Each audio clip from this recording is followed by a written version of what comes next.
On behalf of CrossCheck Media and Biz Talk Today TV, welcome everyone to Buy, Hold, Sell. I am your trader, Todd Schoenberger, and I am joined by my friend and co-host, Tobin Smith, out in fun and sunny, scorching hot Scottsdale, Arizona. 110 is the new 95, okay, Todd? That's how I'm saying. I love it. We always get comments from viewers and listeners. They love it when we open with that about the weather in Scottsdale. So maybe we have a big fan base. Well, particularly in the winter, they love it, don't they? Yeah, right, no doubt. So with us today is a very special guest, actually, a first-time visitor to Buy, Hold, Sell. Jed Ellerbroek. He is a portfolio manager at Argent Capital in St. Louis. And Jed has all kinds of great things to say because he's bullish, just like I am, and maybe what Toby is as well. Jed, welcome to Buy, Hold, Sell. I've been bullish since March 12th, okay? Jed, welcome to Buy, Hold, Sell. Hey, great. Thanks for having me. Good to be here. Absolutely. And that is not dead. That's No. always good. It's always good. So Jed, so I got to ask you, we were just talking off camera leading into the show, and we were talking about what can really propel this market higher. You brought up an interesting thought. Maybe if the president just focused more on being a salesman rather than the tariff guy. But is that what's going to really stick? Because right now, as you know, we're talking to the Chinese now in London, trying to get this tariff deal. Ooh. Yeah, geez. So what, 35 days to go or so until the end of that 90-day period? I feel like as we get closer to that, that's going to take over the front page of the, financial section again. But in the meantime, I've been really enjoying earnings season here over the last month. And I feel like the biggest takeaway from earnings season for me has been that the AI investment, the AI trade is going really, really strong across really most of tech. Yeah, Okay. it's I'm sorry. It's not Jed, it's Ned, right? No, it's Jed. Jed, okay. I say Jed is not dead. I'm sorry. I keep thinking of Beverly Hillbillies. So the AI, we call it the AI data center tech stack trade. And that's, I'm a growth investor. Our company's Transformative Research. So we actually look for transformational change.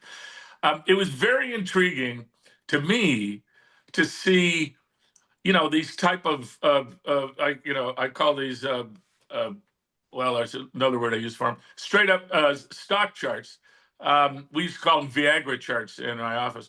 And the whole idea that we had fundamental buyers, then we had momentum buyers, then we had retail buyers, CoreWeave, my favorite, and are we running out of gas, though? Or are we running out of new bodies? Yeah, I don't think so. I think NVIDIA at 29 times earnings is, reasonably priced relative to its history. I think the argument against that as well, they're doing $190 billion worth of data center, end market semiconductor sales these days. They've never, been even a fraction of that. So the multiple should be lower. But gosh, it at the same time, it feels like we're still kind of early in this AI data center build out, doesn't it? I mean, AI exclusive data centers are still in the construction phase. They're not really open yet. Stargate's still heavily under construction. So it doesn't feel right to say that semiconductor cycle year 3 is early. That's semiconductor cycles are much shorter than that. But I think this is the first time since the 1990s where that's been true, where year 3 is still kind of early. Yeah, it is a secular shift. Do you worry about, as I worry about a little bit, the actual use cases, at the enterprise? So we do some enterprise software, but we're everything. My favorite stock, by the way, right now is Micron. Why? Because when you sell memory to freaking PCs, it's like $12. When you sell the memory chip for NVIDIA, it's $25,000. I mean, it's 150 times more. To me, that's where we're excited about is these pieces where they have, greenfield all ahead. Never had a $25,000 memory chip. Never heard of one. Sort of Broadcom was one of the ways. So what are some of the names that you like? Yeah, we own Broadcom. That's a decent sized position in our Argent large cap strategy. We like that ASIC business. Those customers, the largest tech companies, the largest cloud computing businesses, this is not an acceptable situation. Their extreme dependence on NVIDIA for the Yeah. data center, I mean, that is just not acceptable. So they are going to invest like crazy to come up with their own second option because AMD hasn't really gotten it done. So I think that those customers are going to show exceptional commitment to those ASIC programs. It takes a long time, a lot of money to Yeah. get those up and running. Google's been successful. They're on, version 7. Amazon, I think, has been successful. You could say they're on, heading on to version 3. But OpenAI, Microsoft, Meta, Yeah. ByteDance, they're coming along behind, and they're going to invest really heavily too. And that Todd, bodes well for Todd, them. we actually have a portfolio manager who understands the AI tech stack. This Yeah. could be a first. Yeah, no doubt about that. Definitely a And VIP for the guest, that's people for at sure. home, an ASIC is an application-specific integrated circuit. It's a custom product, which basically says, NVIDIA, screw you. We're not going to be a hostage to you, right? Right now? Yeah, they can't. They can't be. These businesses are too big, too successful, too many financial resources, too many technical resources for Yeah. that to be acceptable. So, Jed, at Argent, are you just, I mean, give us an idea, give the audience an idea. Are you just looking at equities? Are you also, is your allocation also on the bond side? We just want to get an idea of, or is there a specific sector? Are you just focused on tech?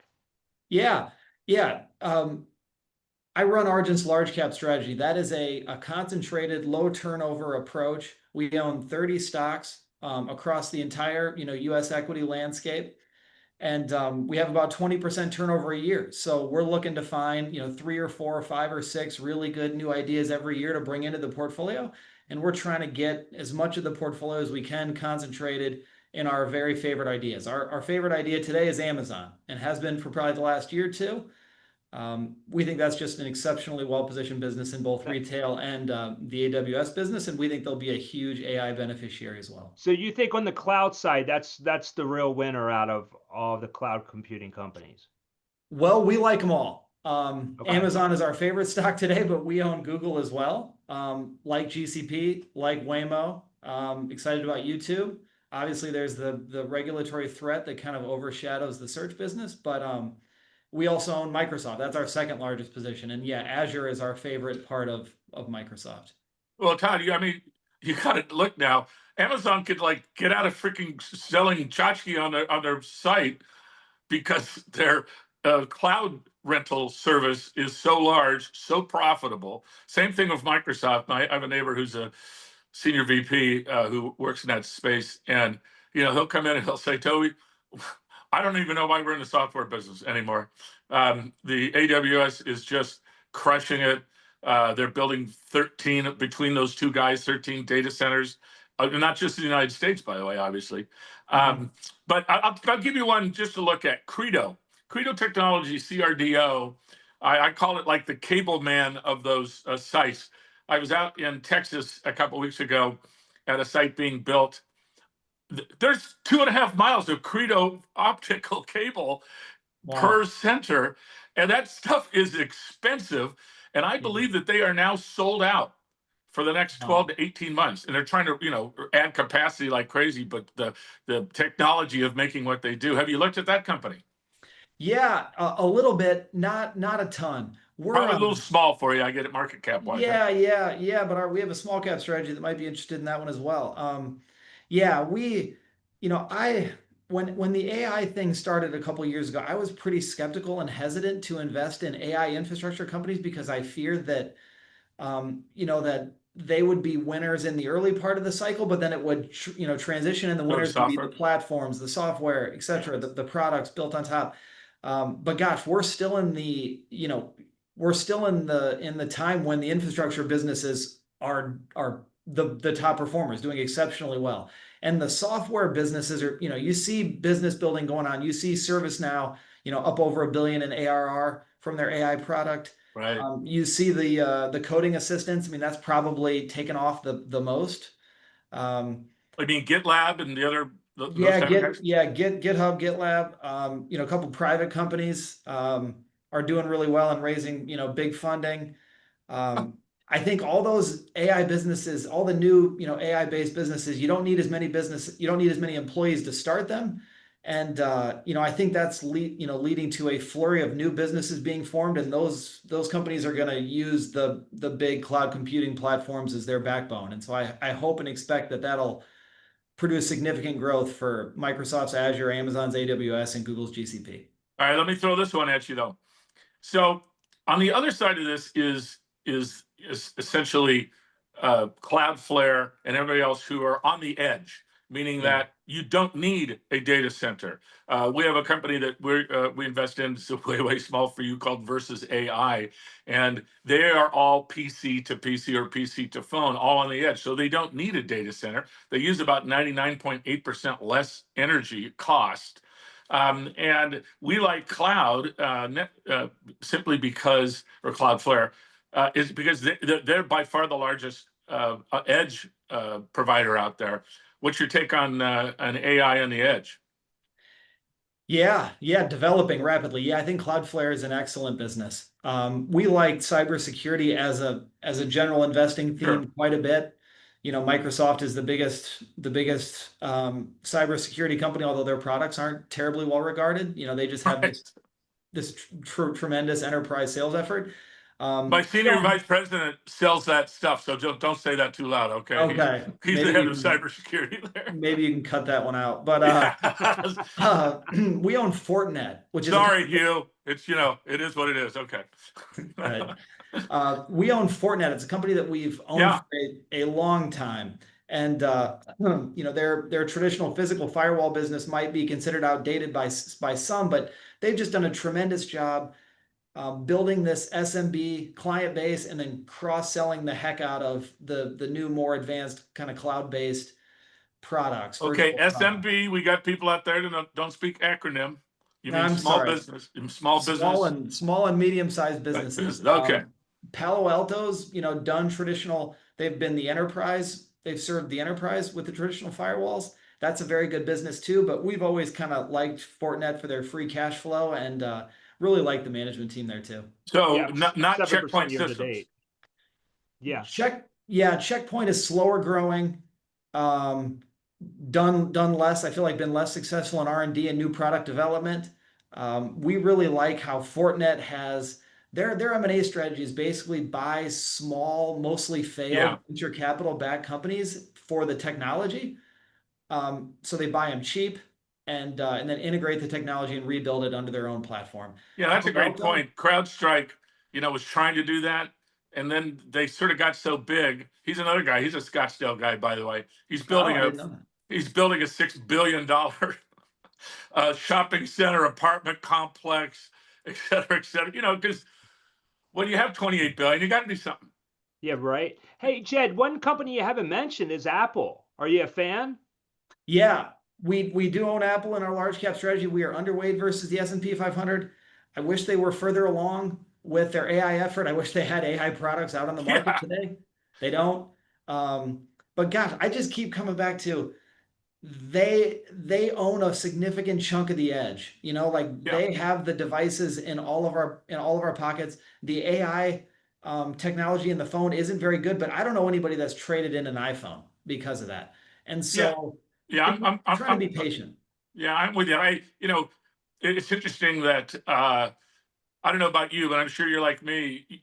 25% of your time you're on some ChatGPT or some Perplexity or other thing. I did a research report today. I spent 15 minutes on Claude. I'm sorry, getting answers to stuff that was in the Wayback Machine that I would have had an assistant. Okay, hey Charlie, would you go look up, blah blah blah. If somebody's just out of college and they're coming out with $200,000 of debt, and I'm talking to you too, Todd, with your kids. Thank God they have scholarships. Starting off as an assistant, I don't know. Yeah. What is an assistant going to do other than do the stuff that I just did on my, phone or on my typewriter? Any ideas on that? Yeah, I started off my career as the most entry-level employee at an investment consulting firm in Minneapolis. It's been bought, and sold a couple times now. 12 times. Different name, but I just did basic data entry. putting stuff in Excel spreadsheets, putting stuff into presentations that were shown to clients. Humans aren't doing that work in the future. They're not doing it now. Right. Yeah. Have you guys heard of FinTool? Oh yeah, I use it all the time. Yeah, we just signed up. It's a really useful AI product for investment people. And I had dinner with their executives a couple weeks ago. They only have 6 employees. Right. They don't hire entry-level employees. They only hire experienced coders that basically run Cursor all day long. 90% of their code is is generated via Cursor, not an actual human. I mean, that's a complete change in the way software is being written. Google says that a third of their internally developed code is done by, an AI tool these days. I mean, that's incredible. So yeah, entry level software engineers. Yeah. Nice knowing you. Yeah, Hey, nice knowing you, right? Knowing yeah. how Hey, the talk smart about guys. Cursor for a second, because you're about the fourth person this week who's talked about it. They're a private company, obviously, but they're like the number one takeout on my private company list. How about you? What do you think of them? Yeah, they're doubling ARR every 2 or 3 months. They're up over $500 million now. Yeah, OpenAI tried to buy them. I know. They, And they guess what said they no. said? You're number one. Yeah. I love it. I love it. Listen, guys, let's leave it on that block, because coming up after the break, we're going to ask Jed about his investment process. How is it that he's coming up with these great picks for his portfolio? So you got to stay with us. And with us today is Jed Ellerbroek. He's the portfolio manager at Argent Capital Management out of St. Louis. Go to argentcapital.com to learn more. And we'll be right back after the break. Please stay with us.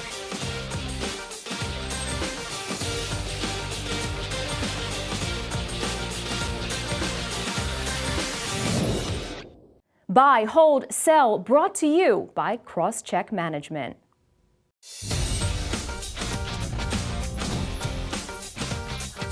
Welcome back to Buy, Hold, Sell. With us today is Jed Ellerbroek. He's a portfolio manager at Argent Capital out of St. Louis. And Jed, I know we were talking about equities leading and the first block, but I do want to go back to the tariff talk. It's definitely going to be a subject that's going to really dominate headlines for the rest of the summer, if not for the rest of the year. And I'm sure Toby would actually think for the rest of Trump's term.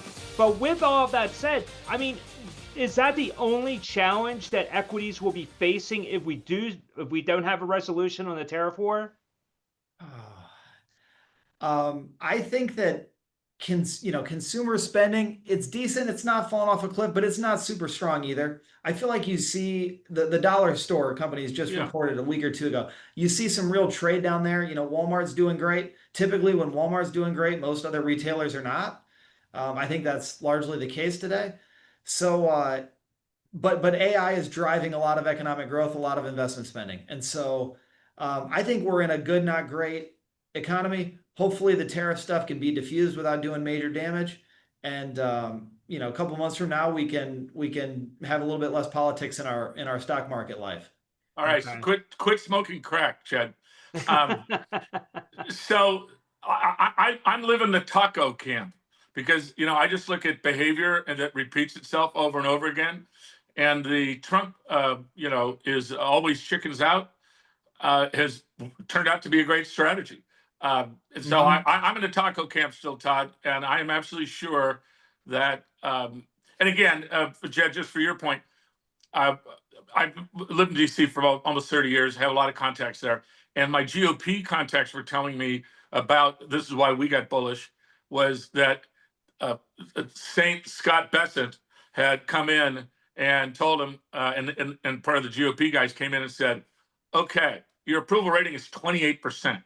We're going into a big election where we could lose our majority here. So step off the gas. You made your point.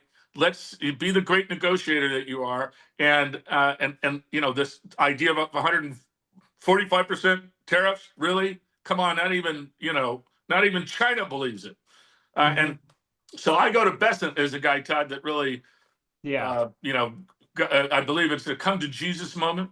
Yeah, and according to Bloomberg News today, they actually were reporting that it looks like that when Powell steps down, investment will be stepping into that role, or at least try to Oh, see go interesting. through the confirmation. But that'll be I know interesting. he's only worth like $6.5 billion. He just bought a house down in Georgetown that I used to go to for like events. That's only like $24 million, and he wants to be the the head of the Fed.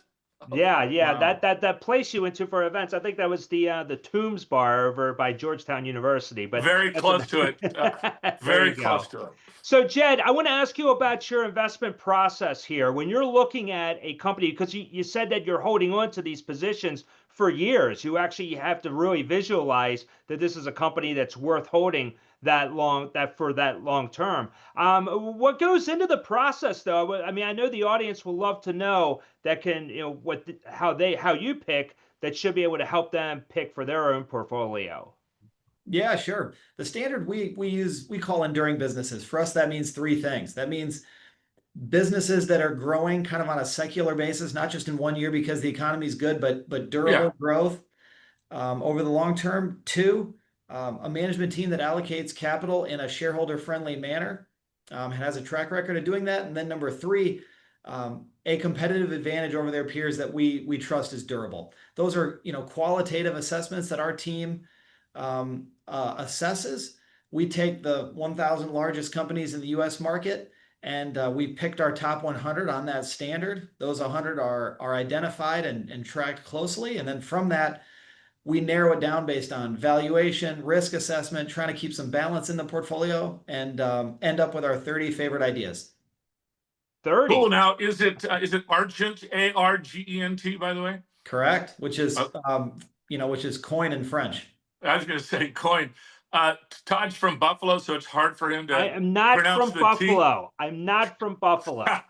I'm sorry. He's from Baltimore, but Baltimore. it's the same thing. He has a hard time with the T's. I don't know why that is. God.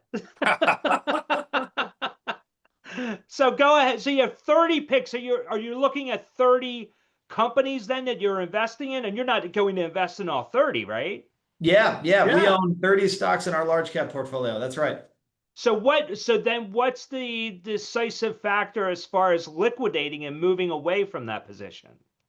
Yeah, we try to hold so long as our investment thesis, those three kind of core tenets are in place. We sold United Healthcare earlier this year because it was obvious that the company's management team did not have a very good handle on the business. That was a violation. Well, that's the understatement of the year, Todd. That's right. I try to keep it subtle here. We don't so that's do an subtle example. here, Jed. Okay, just FYI. That's an example of one reason why we sell. Another one is when a company's valuation reaches a level that we just can't really defend and justify. FICO is an example of that. We think that's an awesome business. The stock tripled from when we bought it in 2023. That was a great outcome for us. But the combination of their pricing-led growth strategy with the government and the Trump administration's obvious desire not to see prices go up and inflation occur, we just felt like was a situation that was combustible. So but that's a great call, though, because FICO is enduring, is secular, is durable, meets your entire criteria. They have, it's like one of those businesses as the marginal return on the next dollar above their sales is like 98% profit margin.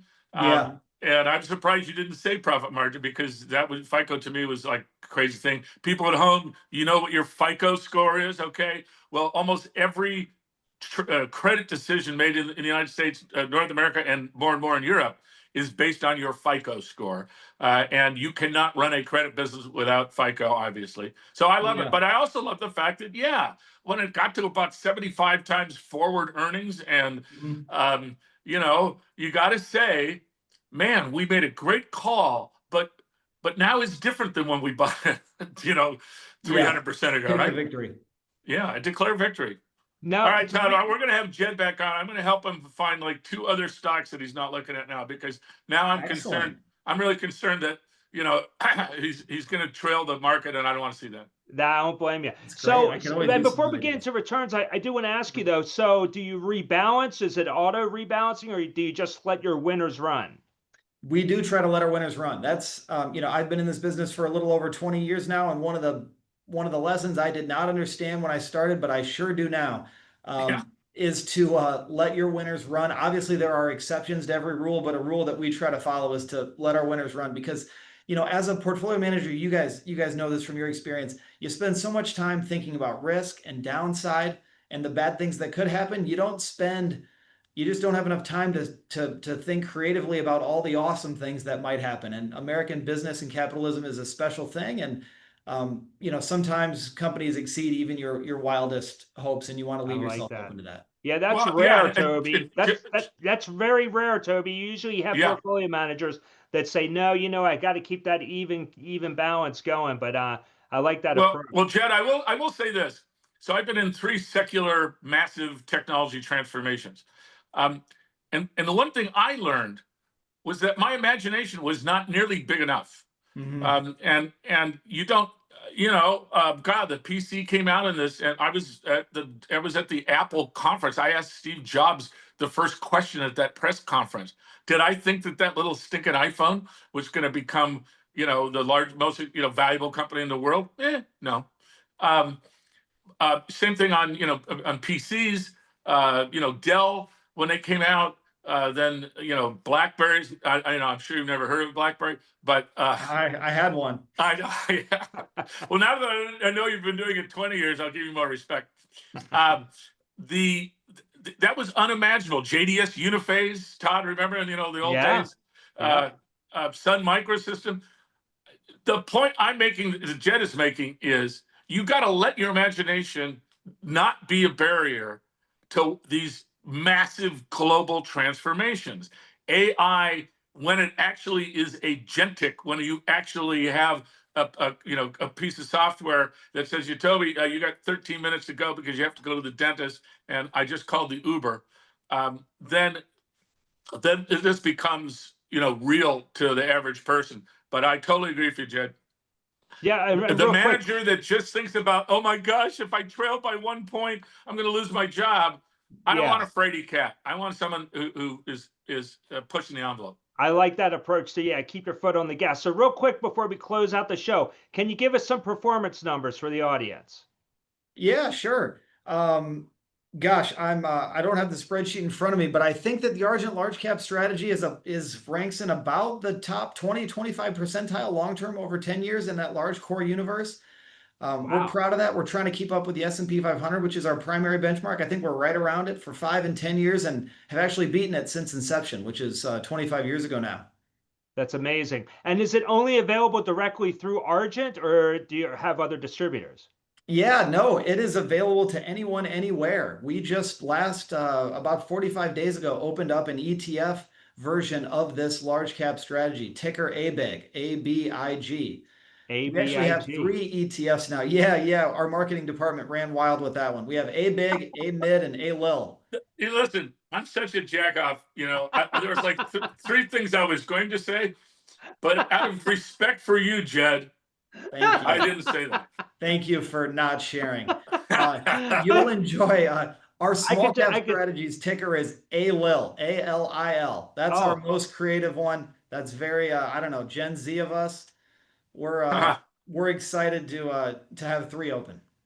ALIL and ABIG. Well, they're right there. The symbols are right there on the screen, right at the bottom of the screen right now. If you're listening to us on all of our major platforms, streaming platforms, you definitely want to see the video, as we'll also be providing charts. So that's fantastic. Jed, we're going to leave it right there. We're going to tell the audience you got to go to argentcapital.com to learn more about what Jed has to offer, and you definitely want to take a look at all of the funds that they have. So a lot to look forward to for your portfolio. Yeah, great to meet you. Glad to get an actual stock picker who actually talks about stocks on our show. Fun show, guys. Great talking to you. Absolutely. So on behalf of Jed Ellerbroek and Tobin Smith, I am Todd Schoenberger. Thank you once again for joining us on Buy, Hold, Sell. This Friday on Wealthwise, we have Anthony Scaramucci, who is going to be joining Jeffrey Hirsch for that show. And then next Tuesday, Buy, Hold, Sell, we have Maria Dreyfus. She is the CEO of Argent Capital. She's going to be joining Toby and I. And then Wednesday, Jillian Murish is coming back with Toby on a one-on-one Gillian. for Money Mavericks. A lot to look forward to here at Biz Talk today. So we'll catch you next time. Take care.